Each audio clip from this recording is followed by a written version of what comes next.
Hi, I'm Olivia Evans. I'm 28, and after years of clawing my way up, I've finally made it as a marketing executive. Sounds great, right? Well, it is except for one thing, my family. Or more specifically, my dad, Richard Evans. He's a big shot businessman who's spent my entire life making me feel like I'll never measure up. Growing up, everything was about Mark, my cousin. You'd think he was the second coming of Christ, the way my dad talks about him.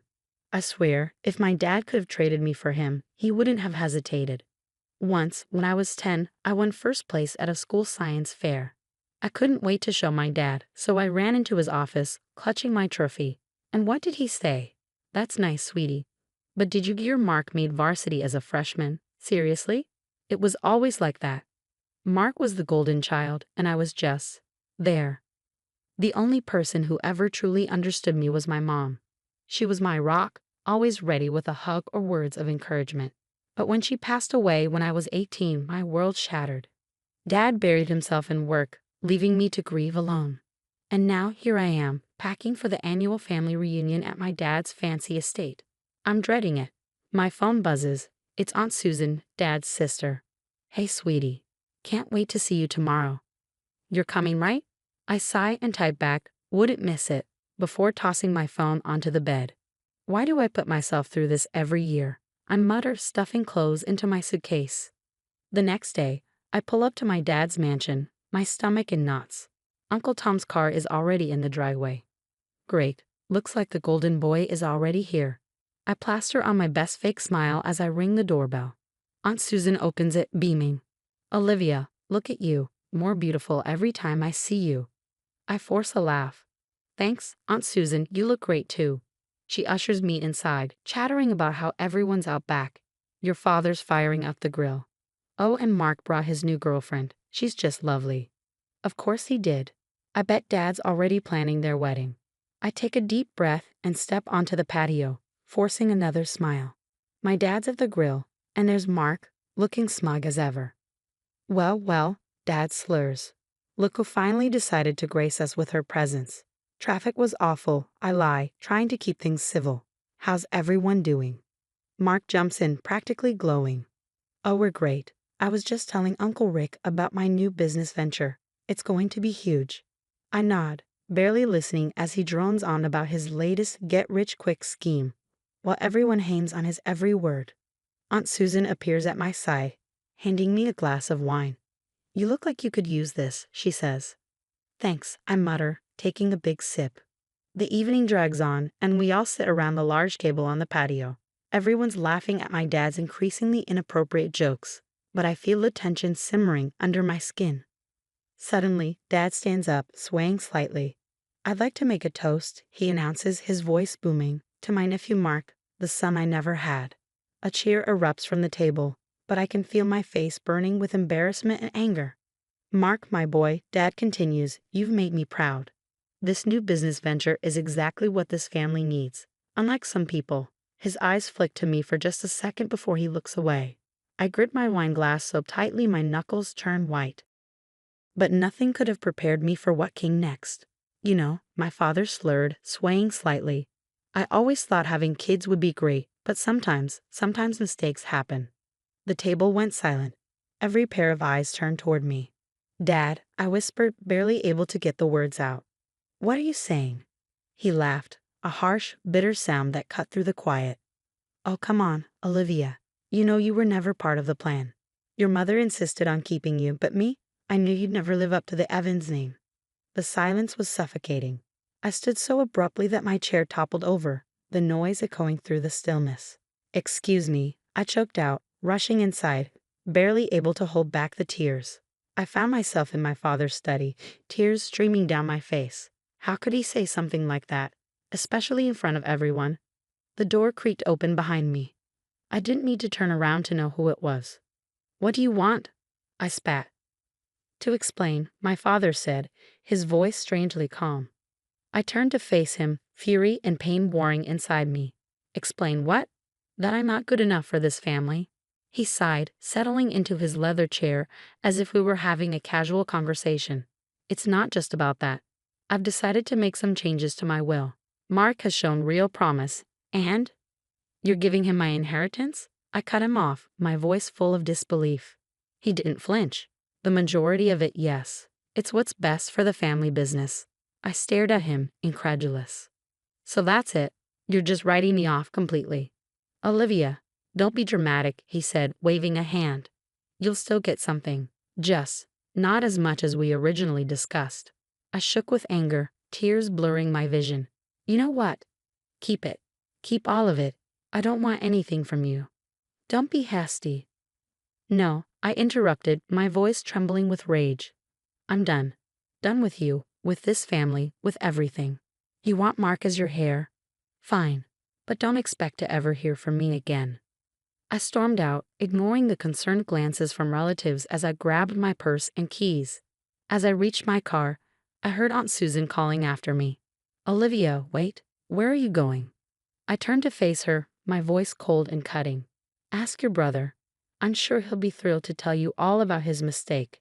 Without another word, I got in my car and drove away, tears spilling down my cheeks as the estate disappeared in my rearview mirror. As I sped away, I made a silent vow. This would be the last time Richard Evans, or any of them, would hurt me. I was cutting ties with my toxic family for good. Later, I stumbled into my apartment, emotionally drained. My phone buzzed on the counter. It was Zoe, my best friend. Girl, where are you? I thought we were grabbing drinks tonight. Zoe, you won't believe the night I've had. I said, my voice breaking as I fought back the tears. I'm coming over. Don't move. 30 minutes later, Zoe was at my door with a bottle of wine and a sympathetic ear. I told her everything, Dad's drunken speech, the mistake comment, the bombshell about the inheritance. That rat bastard, Zoe hissed, pouring more wine. Liv, you can't let him get away with this. What am I supposed to do? It's his money. Zoe's eyes lit up. What if there's more to the story? Your mom always seemed like she was protecting you from something. I frowned. What do you mean?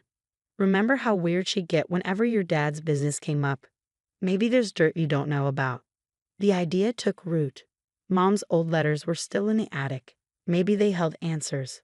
The next morning, nursing a wine hangover, I climbed into the attic. Dust-covered boxes were scattered everywhere. After an hour of searching, I found a small locked box labeled Elizabeth's personal. Inside were dozens of letters, one standing out from the rest. My dearest Olivia, if you're reading this, I'm gone. There's so much I wanted to tell you about your father, about our family, things I was too afraid to say. Know that I've left something for you, something your father doesn't know about. It's not much, but it's yours. Look for the key where the sun always shines. All my love, Mom. My hands shook as I read the letter. What did she mean? What was Dad hiding? I needed help. That's how I found myself in a dingy office, face to face with Jake, a private investigator. He had a 5 o'clock shadow and eyes that had seen too much. So, he said, leaning back in his creaky chair, you want me to dig up dirt on your old man. I needed to know the truth, about my father, the business, everything. Jake nodded slowly. All right, Miss Evans. But I warn you, sometimes the truth ain't pretty. A week later, Jake called. You better come down here. You're going to want to see this for yourself. I rushed to his office, my heart pounding. Jake had files spread across his desk. Your daddy's been a busy boy, he said, pointing to the papers. Offshore accounts, shell companies, the works. And get this, your cousin Mark, he's in it up to his eyeballs too. I flipped through the documents, my stomach turning. Fraud, embezzlement, insider trading, it was all there, laid out in black and white. There's more, Jake continued. Your mom, she knew. That's why she set up a separate account for you. It's not much compared to your dad's fortune, but it's clean. And it's all yours. I sat there stunned. Mom had known all along. She tried to protect me the only way she could. What do I do now? I asked, feeling completely overwhelmed. Jake leaned forward, his gaze steady. That's up to you, Miss Evans. But if I were you, I'd make him pay. As I left Jake's office, my mind was spinning. I had the truth now, but what was I going to do with it? One thing was certain, this wasn't over. Not by a long shot. Dad and Mark thought they could push me aside. They had no idea what was coming. And now, here I am, standing outside my father's office. My heart is pounding like a jackhammer, and the USB drive in my hand feels impossibly heavy. It's showtime. I stride in, channeling all the confidence I've faked over the years. Dad and Mark look up, their surprise quickly shifting to annoyance.